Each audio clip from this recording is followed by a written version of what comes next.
বাবা গো মা গো কেউ আছো? ফকির বাবাজি ডাকলে দেখি দেখে আসে। ফকির বাবাজি, হ্যাঁ বাবাজি। খাওয়া দাওয়া হয়েছে বাবাজি? না বাবা, আমার খাওয়া দাওয়া করিনি।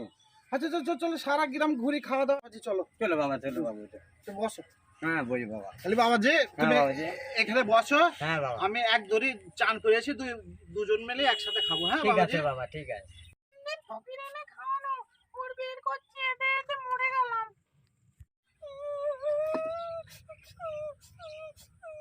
মা তুমি কাঁদছো কেন? দিন দিন তোমাদের মতো ফকিরদের নিয়ে এসে নোড়ার ছাকা দেয়। ও মা, প্রতিদিন ফকির ধরে নিয়ে আসে নোরা ছাকা দেয়? মা গো, আমার খাওয়ার দরকার নেই, আমি চলে গেলাম। মা গো, নোরা দিয়ে ছাকা দিত। মা গো, নোরা দিয়ে ছাকা দিত। ফকির কোথায় গেল? ফকিরকে নোড়া দিইনি বলে আগ করে চলে গেছে। ফকির বাবাজি নোরা পায়নি, ভাগ করে চলে গিয়েছে। আয় ওরে বাবারে, ফকির সাহেব, Nora Nora Nora Nora. Nora Nora